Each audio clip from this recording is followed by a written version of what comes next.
There was a day when I almost gave up. A day when the light in my life felt like it had completely gone out. You know that kind of silence that hurts more than noise? The kind that makes you feel invisible? That's where I was. But that was also the day my family saved me. That's the power of family love. It shows up when the world turns away. It started on a gray, cold morning. I was sitting at the kitchen table, staring at a cup of coffee I couldn't drink. Life had been unraveling slowly. Job gone, friendships fading, and faith slipping through my hands. I remember whispering to myself, "What's the point?" When you lose your purpose, the days blur together. I felt like a failure, not just to the world, but to my family and to God. And then there was a knock on the door. At first, I ignored it, but it came again. Gentle, patient, familiar. When I opened the door, my dad stood there, holding his old Bible. He looked at me, not with judgment, but with eyes that said, "I've been where you are." He didn't say much, just, "Come home, son." Behind him, I saw Mom, holding my old jacket.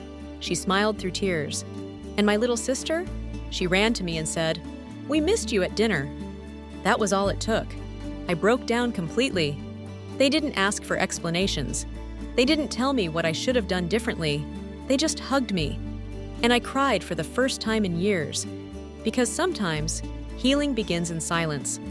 That night, sitting in our small living room again, I looked around at the photos on the wall. Birthdays, graduations, Sunday mornings. Every picture whispered one truth. I was never alone. That's the power of family love. It finds you, even when you're lost. Mom made my favorite soup, just like she did when I was a kid. Dad bowed his head and prayed before we ate. My sister teased me about my messy hair, and we all laughed until tears came again. But this time, they were different. That evening, I realized something profound. God doesn't always send miracles from the sky.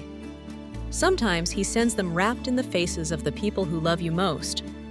That's what a Christian family is, imperfect people who reflect God's perfect grace. I didn't need my family to fix everything. I needed them to remind me that I was still worth loving. And they did, in the quietest, most powerful way possible. So if you're listening and you feel like the world has forgotten you, remember this: you are not forgotten.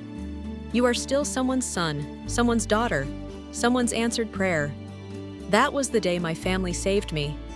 Not through grand speeches or heroic acts, but through small, holy moments of love. My dad's hand on my shoulder. My mom's gentle words, "God's not done with you yet." My sister's laughter breaking the tension. And somewhere in the middle of that ordinary evening, the extraordinary happened. Hope came back. That's the power of family love. It restores what life tries to steal. I still remember the sound of that knock. The knock that brought me home. Sometimes I wonder, what if they hadn't come that day? But deep down, I know, God sent them right on time. Today, I thank God every morning for my family, for the arms that held me when I was falling apart, for the prayers that rose when my voice couldn't. Faith and family. That's how God reminds us we're never truly lost. If your family has ever saved you, in ways big or small, share this story. Someone out there might need the same reminder. Love still wins. Subscribe to A Gift Called Family. And together, let's share the power of family love. Because sometimes, one story of love can bring someone back to hope. I still remember the sound of that knock.